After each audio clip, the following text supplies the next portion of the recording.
आज की crime story है पटना बिहार से।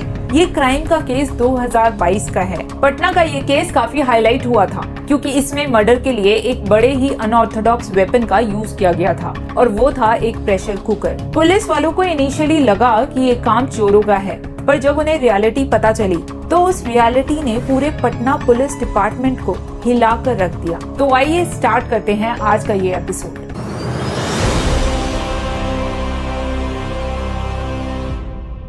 पटना की एक मिडिल क्लास फैमिली में एक लड़की थी, शहनाज।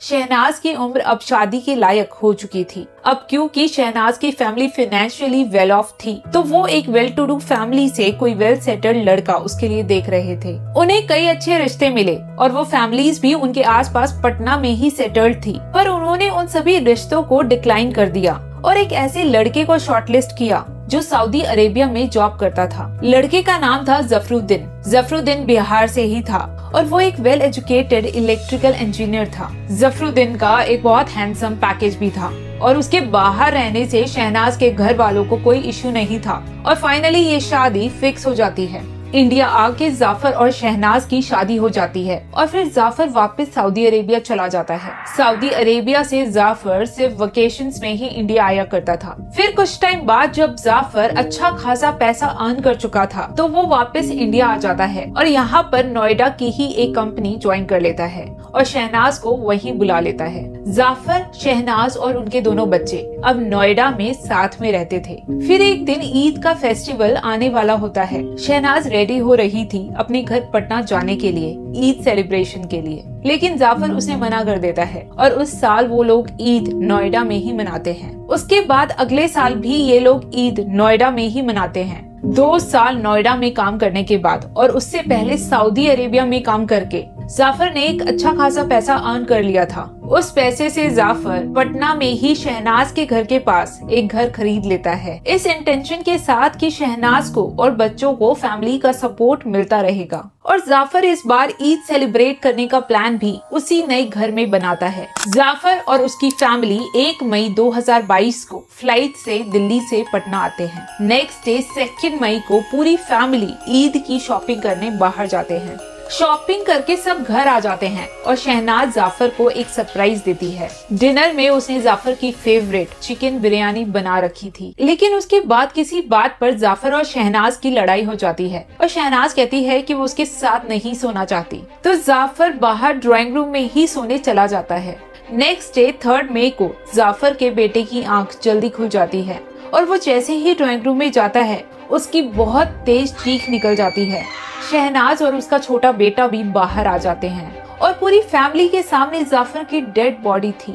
जाफर का फेस और हेड पूरा डिस्ट्रॉयड था और उसके सामने था एक प्रेशर कुकर जो पूरा खून से लिपटा हुआ था। ये बात सारे पड़ोस में फैल गई और थोड़ी ही देर में वहाँ पर पुलिस आ गई। पुलिस ने अपनी इन्वेस्टिगेशन स्टार्ट की और उन्होंने शहनाज से पूछा कि अगर उसे कुछ पता है तो। शहनाज ने उन्हें बताया कि करीब 3 बजे 2 चोर उनके घर में घुस आए थे और उसका नेकलेस चुरा कर ले गए और फिर उन्होंने उसके सर पर हमला किया जिस वजह से वो बेहोश हो गई और फिर मॉर्निंग में अपने बेटे की चीख से उसकी आंख खुली। पुलिस को ये सब काफी स्ट्रेंज लगा। वो ये तो समझ गए थे कि ये चोरी का मामला नहीं है क्योंकि सिर्फ शहनाज का नेकलेस गायब हुआ था। घर में काफी सारा कैश भी पड़ा था जो वहीं के वहीं था और घर में फोर्स्ड एंट्री के भी कोई निशान नहीं थे। घर में एक ही मेन डोर था जो ना तो टूटा था और ना ही उसके लॉक के साथ कोई छेड़छाड़ की गई थी। सारी खिड़कियां भी सही थी और घर में घुसने का कोई और रास्ता भी नहीं था। पुलिस वाले इतना तो डिड्यूस कर ही चुके थे कि घर के किसी आदमी ने ही दरवाजे को अंदर से खोला था या यूँ कहें कि घर की किसी औरत ने दरवाजे को अंदर से खोला था।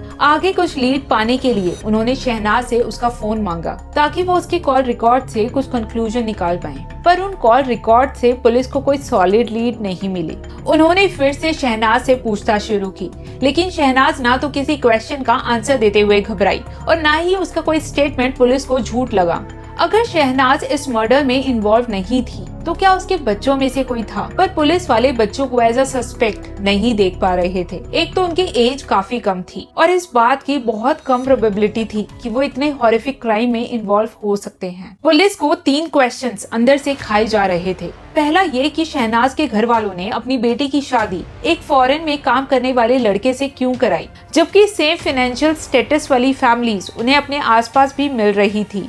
दूसरा ये कि जफरुद्दीन ने एक ऐसी जॉब जो उसे इतना बढ़िया पे कर रही थी उसे क्यों छोड़ दिया। तीसरा ये कि जाफर ईद के लिए 2 साल तक पटना नहीं आया, तो फिर 2 साल बाद एकदम से कैसे। पुलिस ने अपना सारा फोकस शहनाज के बारे में पता करने में लगाया। उन्होंने उसके फ्रेंड्स, उसके रिलेटिव से पूछताछ शुरू की और धीरे धीरे पुलिस को पूरी पिक्चर क्लियर हो गई। उन्हें पता चला शहनाज के बचपन का वो सच जो इस केस को सॉल्व करने में पहली कड़ी होगी। शहनाज का स्कूल में एक बॉयफ्रेंड था, कमाल। शहनाज और कमाल इतने बड़े नहीं हुए थे और पूरे स्कूल में अपनी एज ग्रुप में सिर्फ वही एक कपल था। उन्हें स्टूडेंट्स ने कई बार एक दूसरे के साथ इंटीमेट होते हुए देखा। ये सारी बातें टीचर्स तक पहुंची और उन्होंने इन दोनों को वार्निंग दी। ये दोनों थोड़े दिनों तक तो चुप रहे, पर इन्होंने फिर से वही सब स्टार्ट कर दिया। प्रिंसिपल ने इन दोनों को फाइनली स्कूल से रस्टिकेट ही कर दिया। ये बात पूरे नेबरहुड में फैल गई कि इन दोनों को स्कूल से क्यों निकाला गया। कमाल के लिए स्टडीज बहुत जरूरी थी क्योंकि वो एक एक्सट्रीमली पुअर फैमिली से बिलोंग करता था।